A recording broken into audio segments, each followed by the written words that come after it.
ಯಾರು ದುಡ್ಡು ಕೊಡ್ತಾರೆ? ಅವ್ರು ವಕಫ್ ಬೋರ್ಡಿನ ಚೇರ್ಮನ್ರು. ಅವ್ರಿಗೆ ಅಲ್ಲಾಹ್ ಗೊತ್ತಿಲ್ಲ, ಅವ್ರಿಗೆ ರಸೂಲ್ ಗೊತ್ತಿಲ್ಲ, ಅವ್ರಿಗೆ ಕುರಾನ್ ಗೊತ್ತಿಲ್ಲ, ಅವ್ರಿಗೆ ಅರಬಿ ಬರುವುದಿಲ್ಲ. ಸತ್ತ ನಂತರ ಅಲ್ಲಾಹನು ಎಬ್ಬಿಸುತ್ತಾನೆ ಕಬರದಲ್ಲಿ, ಏನು ಅಜಾಬ್ ಆಗ್ತದೆ ಗೊತ್ತಿಲ್ಲ. ಅಂಥವ್ರು ಈ ರಾಜ್ಯದ ಚೇರ್ಮನ್ರು, ಅಂಥವ್ರು ಈ ಜಿಲ್ಲೆ ಚೇರ್ಮನ್ರು.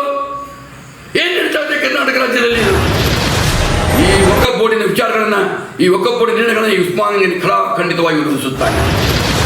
ಆದರಣೀಯ ರಾಜ್ಯದ ವಕಫ್ ಮಂಡಳಿಯ ಎಲ್ಲ ಮುತುವಲ್ಲಿಗಳಲ್ಲಿ ತಮ್ಮಲ್ಲಿ ವಿನಂತಿಸಿಕೊಳ್ಳುವುದೇನೆಂದರೆ, ಇದೇ ದಿನಾಂಕ 19ರಂದು ವಕಫ್ ಮಂಡಳಿಯ ರಾಜ್ಯ ಸದಸ್ಯತ್ವಕ್ಕಾಗಿ ಚುನಾವಣೆ ಇದೆ.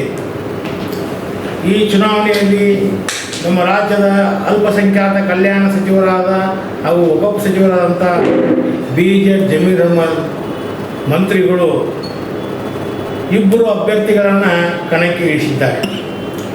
ಗುಲ್ಬರ್ಗಾ ಮತ್ತು ಬೆಳಗಾವಿ ವಿಭಾಗಕ್ಕೆ ಹಿಂದಿನ ಅಧ್ಯಕ್ಷರಾದಂಥ ಅನ್ವರ್ ಬಾಷಾ ಅವರನ್ನು ಹಾಗೂ ಅದೇ ಮೈಸೂರು ಮತ್ತು ಬೆಳಗಾವಿ ವಿಭಾಗಕ್ಕೆ ಸರ್ವರ್ ಬೇಗ್ ಎಂಬ ಯುವ ಪ್ರತಿಭೆಯನ್ನು ಕಣಕ್ಕಿಳಿಸಿದ್ದಾರೆ. ದಿನಾಂಕ 19ರಂದು ನಡೆಯುವ ಮತದಾನದಂದು ಮತಪತ್ರದಲ್ಲಿರುವ ಅನ್ವರ್ ಬಾಷಾ ಅವರ ಅನುಕ್ರಮ 1ರ ಜೊತೆಗೆ 1 ಅಂತ ತಾವು ಹಾಕಬೇಕು. ಅದೇ ರೀತಿ ಅಜರ್ ಬೇಗ್ ಅವರ ಅನುಕ್ರಮ ಸಂಖ್ಯೆ 5ಕ್ಕೆ 2 ಅಂತ ಬರೀಬೇಕು. ಹೀಗೆ ಅದು ಮತದಾನದ ಮಹತ್ವ ಪೂರ್ಣಗೊಳ್ಳುತ್ತದೆ. ನಿನ್ನೆ ಕೆಲವರು ಮಾಧ್ಯಮದ ಮುಂದೆ ಬಂದು ಸಚಿವ ಜಮೀರ್ ಅಹ್ಮದ್ ಬೆಂಬಲಿತ ಅಭ್ಯರ್ಥಿಗಳನ್ನು ಸೋಲಿಸಬೇಕೆಂದು ಪ್ರಚಾರ ಗಿಟ್ಟಿಸಿಕೊಳ್ಳಲು ಇಲ್ಲ ಸಲ್ಲದ ಹೇಳಿಕೆ ನೀಡುವ ಮೂಲಕ ತಮ್ಮ ಸಣ್ಣತನವನ್ನು ಪ್ರದರ್ಶನ ಮಾಡಿದ್ದಾರೆ. ಬಂಧುಗಳೇ, ವಕಫ್ ಮಂಡಳಿಯ ರಾಜ್ಯಾಧ್ಯಕ್ಷರಿಗೆ ಹಾಗೂ ಮತ್ತು ಜಿಲ್ಲಾ ಅಧ್ಯಕ್ಷನಾದ ನನಗೆ ಧರ್ಮದ ಜ್ಞಾನವಿಲ್ಲ, ಇಸ್ಲಾಮಿನ ಮಾಹಿತಿ ಇಲ್ಲ ಎಂಬ ಇತ್ಯಾದಿ ಮಾತುಗಳನ್ನು ಆಡಿದ್ದಾರೆ. ನಾನು ಅವರನ್ನು ಹೇಳಲಿಕ್ಕೆ ಬಯಸುತ್ತೇನೆ, ಅಲ್ಲಾಹನು ಇಚ್ಛಿಸಿದಲ್ಲಿ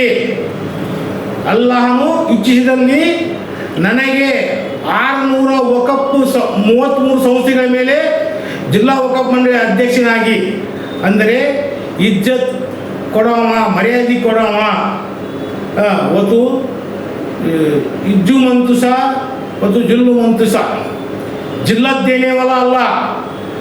ಈ ಒಂದು ನಮ್ಮ ಅಲ್ ಇಮ್ರಾನ್ ಅನ್ನುವಂಥ ಕುರಾನಿನ ಶ್ಲೋಕದಲ್ಲಿ ಈ ವಾಕ್ಯ ಬರ್ತಾ ಇದೆ. ಮರ್ಯಾದೆ ಕೊಡೋನವನ, ಮರ್ಯಾದೆ ಕಳೆಯೋನವನ. ನಮ್ಮ ಮಾತಿನಲ್ಲಿ ಇಜ್ಜದ್ದೇನೇವಲ್ಲ ಅವನು, ಬೇಜತ್ ಕರೆಯವಲ್ಲ ಅವನು ಅಂತ ಹೇಳ್ತಾರೆ. ಇದು ಧರ್ಮನಿಷ್ಠೆ ಮಾತನಾಡುವಂಥ ಆ ಮನುಷ್ಯನಿಗೆ ಗೊತ್ತಿರಬೇಕು ಮೊದಲ ಜ್ಞಾನ.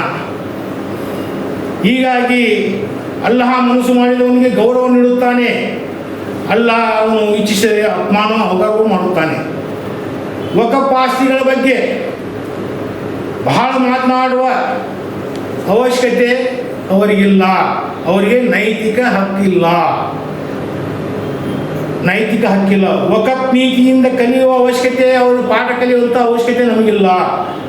ಅಲ್ಲಾಹ ಬಯಸಿದವರಿಂದ ನಮಗೆ ಸ್ಥಾನಗಳನ್ನು ಲಭಿಸುವ ಹಾಗೂ ಅವನು ಬಯಸಿದ ದಿನ ನಾವು ಕೆಳಗೆ ಇಳಿಯುತ್ತೇವೆ. ಸಾರ್ವಜನಿಕರ ಮುಂದೆ ಮಾತನಾಡುವಾಗ ತುಂಬ ಜಾಗೃತೆಯಿಂದ ಮಾತನಾಡಬೇಕು. ವಕಫ್ ಆಸ್ತಿಗಳು ಯಾರಿಂದ ಎಷ್ಟು ಹಾನಿಯಾಗಿವೆ ಜನರಿಗೆ ಗೊತ್ತಿದೆ. ಎಷ್ಟು ತಿಂದು ತೆಗೆದಿದ್ದಾರೆ ಎಂಬುದು ಪ್ರತಿಯೊಂದು ಯುವಕರಿಗೆ ಮನೆಯಲ್ಲಿ ತಮ್ಮ ಇತಿಹಾಸ ಗೊತ್ತಿದೆ. ನ್ಯಾಯಾಲಯದಿಂದಲೂ ನಿಮಗೆ ಚೀಮಾರಿ ಹಾಕಿ ದರ್ಗಾದಿಂದ ಹೊರಗೆ ಹಾಕಿದ್ದಾರೆ. ಹೀಗಿರುವಾಗ ಒಬ್ಬರ ಬಗ್ಗೆ ಅತಿ ಕೆಳಮಟ್ಟವಾಗಿ ಮಾತಾಡೋದು, ತುಂಬ ಜಾಗೃತರಾಗಿ ಮಾತಾಡಬೇಕು.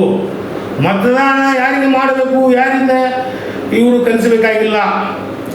ಯಾರು ಒಳ್ಳೆಯ ಕೆಲಸ ಮಾಡುತ್ತಾರೆ, ಇಡೀ ದೇಶದಲ್ಲಿ BJ ಜಮೀರ್ ಅಹ್ಮದ್ ಅವರು ಇಡೀ ದೇಶ ಕೊಂಡಾಡುತ್ತಾ 50 ಹೆಣ್ಣು ಮಕ್ಕಳಿಗೆ PU ಕಾಲೇಜನ್ನು ಕೊಟ್ಟಿದ್ದಾರೆ.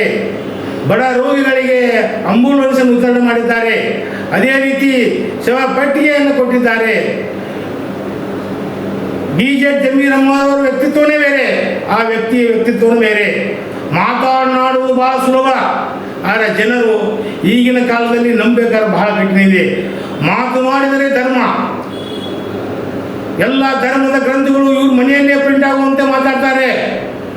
ಅದು ತಿಳಿದುಕೊಂಡು ಮಾತಾಡಬೇಕು. ಒಂದು ಧರ್ಮದ ಬಗ್ಗೆ ನಾವು ಮಾತಾಡ್ತೀವಿ ಅಂದ್ರೆ ಭಾಳ ಜಾಗೃತದಿಂದ ಹೇಳ್ತಾರೆ. ಯಾಕಂದ್ರೆ ಧರ್ಮದ ಬಗ್ಗೆ ಮಾತಾಡಬೇಕಾದ್ರೆ ಕಟ್ಟುಕಿನ ಹರಿತವಾಗಿರುತ್ತೆ ಮಾತುಗಳು. ಒಬ್ಬೊಬ್ಬ ಸಮುದಾಯದ ಧರ್ಮದ ಬಗ್ಗೆ ಮಾತಾಡಬೇಕಾದ್ರೆ ಜಾಗೃತಿಯಿಂದ ಮಾತಾಡಬೇಕು. ಅವರಿಗೆ ಯಾವುದೇ ಕಾಮನ್ ಸೆನ್ಸ್ ಇಲ್ಲ. ಸುಮಾರು ಹಗರಣಗಳು ಇವ್ರ ಮೇಲೆ ಇದ್ದಾವೆ. ನನ್ನ ಮೇಲೆ, ನಮ್ಮ ಬೆಂಬಲಿಗರ ಮೇಲೆ, ನಮ್ಮ ಅಭಿಮಾನಿಗಳ ಮೇಲೆ ಧಮಕಿ ಹಾಕುವಂಥ ಕಾರ್ಯಗಳು ನಡೆದವು. ಇವ್ರು ಹೇಳ್ತಾರ ದರ್ಗಾದಿಂದ ಹೊರಗೆ ಬಂದಂಥ ಸುಮಾರು ತಹಶೀಲ್ದಾರ ಅಧ್ಯಕ್ಷರಾಗಿ, ಆಡಳಿತಾಧಿಕಾರಿಯಾಗಿ 20 ಲಕ್ಷ ರೂಪಾಯಿಗಿಂತ ಹೆಚ್ಚು ರೂಪಾಯಿಗಳನ್ನು ಇಟ್ಟಿದ್ದಾರೆ. 20 ವರ್ಷ ಅಧಿಕಾರ ಮಾಡಿದಂಥ ಇವರಿಗೆ ಸುಮಾರು ಎವರೇಜ್ 3.5-4 ಲಕ್ಷ ರೂಪಾಯಿ ಹೇಳಿದ್ರು. 7-8 ಕೋಟಿ ರೂಪಾಯಿ ಹಗರಣ ಆಗಿದೆ ಇವರ ಮೇಲೆ. ರಾಜ್ಯದ ಜನತೆ ತಿಳ್ಕೋಬೇಕು, ಆ ವ್ಯಕ್ತಿ ನಿಮ್ಮ ಮುಂದೆ ಬರ್ತಾ ಇದ್ದಾನೆ, ಅವನ ಚರಿತ್ರೆ ಏನು. ನಾನಂತೂ BA ತನಕ ಕಲ್ತೀನಿ, ನಿಮ್ಮವರು ಕಡಿಮೆ ಕಲಿತು ಭಾಳ ಮಾತಾಡೋದು ಭಾಳ ಅಲ್ಲ. ಯಾವತ್ತಿಗೂ ಸಮುದಾಯದ ಬಗ್ಗೆ ಜಾಗೃತರಾಗಿ ಮಾತಾಡಬೇಕು. ಒಂದು ಸಮುದಾಯವನ್ನು ಹೊಗಳುವ ಜವಾಬ್ದಾರಿ ಸಮಾಜದ ಮೇಲೆ ಭಾಳ ತುಂಬ ಇದೆ. ಮನಸ್ಸಿಗೆ ಬಂದಂತೆ ಜಮೀರ್ ಅಹ್ಮದ್ ಅವರ ಬೆಂಬಲಿಗರನ್ನು ಸೋಲಿಸಿ ಅಂತ ತಾವು ಹೇಳ್ತಿರಲ್ಲ ಸ್ವಾಮಿ. ಇದೇ ಜಮೀರ್ ಅಹ್ಮದ್ ಅವ್ರ ತಾವು ಕಾಲ್ ಮೇಳಕ್ಕೆ ಹೋಗಿದ್ದೀರಿ, ಮೈಮೂರು ಸರ್ಕಾರವನ್ನು ತೆಗೆದು ಹಾಕ್ರಿ ಅಂತ ಹೇಳಿ. ಅವಾಗ ಜಮೀರ್ ಅಹ್ಮದ್ ನೆನಪು ಬರಲಿಲ್ವಾ? ಇನ್ನೂ ಭಾಳ ಇದೆ ಚಾಪ್ಟರ್. 5 ವಿಷಯ ಆಗುತ್ತೆ. ನೀನು ಹೇಳಿಲ್ಲ ವಕಫ್ ಬಗ್ಗೆ ಮಾತಾಡೋದು 2 ತಾಸು ಆದರೂ ಸಾಕೋದಿಲ್ಲ. ನಿಮ್ದು 16 ತಾಸು ಆದರೂ ಸಾಕೋದಿಲ್ಲ. ಟೈಮ್ ಬರುತ್ತೆ, ಟೈಮ್ ಬಂದಾಗ ಹೇಳ್ತೀವಿ. ಸ್ವಚ್ಛ ಆಡಳಿತರಂಗೆ ಸಮಾಜದ ಮುಂದೆ ಹೇಳಬೇಡ್ರಿ, ನಿಮ್ದು ಏನಿದೆ ಎಲ್ಲ ಗೊತ್ತಿದೆ. ಸುಮಾರು ದರ್ಗಾದಲ್ಲಿ 7-8 ಕೋಟಿ ರೂಪಾಯಿ ಹಗರಣಗಳಾಗಿದೆ. ಈ ಚುನಾವಣೆ ಮುಗಿದ ಮೇಲೆ ಶಿವಡಿ ತನಿಖೆಯಾಗಿ ಇವರು ಎಲ್ಲರನ್ನು ಸುಮಾರು 50 ಜನ ಇದ್ದಾರೆ, ಅಲಿಬಾಬಾ ಚಾಲೀಶ್ವರ್ ಅಂತೇಳಿ, ಅವರೆಲ್ಲರನ್ನು ಮಂಬರ ಪರೀಕ್ಷೆ ಮಾಡುವಂಥ ಕಾಲ ಬರ್ತಾ ಇದೆ. ಈ ನಮ್ಮ ರಾಜ್ಯದ ಜನತೆ ನೋಡಬೇಕು. ನಾವು ಹಿರಿಯರು ಗೌರವ ಕೊಡೋಕತ್ತೀವಿ, ಅದು ದುರುಪಯೋಗ ಮಾಡ್ಕೋತೀವಿ. ಇದು ಎಚ್ಚರಿಕೆ ಅಂತ ತಿಳ್ಕೋಬೇಕು. ತಾವೊಬ್ಬರು ಮಾತಾಡ್ತಾರೆ, ನನಗೆ ನನ್ನ ಧರ್ಮದ ಅರಿವಿಲ್ಲ, ನಾನೊಬ್ಬ BA ಸ್ಟೂಡೆಂಟು, ನಿಮ್ಮ 4ನೇ 5ನೇ ಪಾಸ್ ಆಗಿಲ್ಲ. ಧರ್ಮ ಏನು ಕಲಿಸುತ್ತೆ, ಆದರೆ ಆ ಧರ್ಮ ನಮ್ಮ ಕಡೆ ಇರಬೇಕು. ಬೇರೆ ಧರ್ಮವನ್ನು ನಾವು ಮೆಚ್ಚಿಸಬೇಕು. ಕುರಾನದಲ್ಲಿ ಹೇಳುತ್ತೆ, ಬೇರೆ ಜನಾಂಗೀಯ ದ್ವೇಷವನ್ನು ಹುಟ್ಟಿಸ್ಬೇಡ್ರಿ, ನಿಮ್ಮ ನೆರೆಯವರವರನ್ನು ಅಣ್ಣ ತಮ್ಮಂದಿರಂತ ತಿಳ್ಕೊಳ್ಳಿ. ಚುನಾವಣೆ ಬರ್ತಾವೆ ಹೋಗ್ತಾವೆ, ಆದರೆ ಮಾತನಾಡುವುದು ನಾಲ್ಕು ಬಿಗಿಡು ಮಾತಾಡಿದರೆ ಅದು ನಿಮಗೂ ಒಳ್ಳೆಯದು, ನಮಗೂ ಒಳ್ಳೆಯದು ಅಂತೇಳಿ ನಾನು ವಿನಂತಿಸುತ್ತೇನೆ.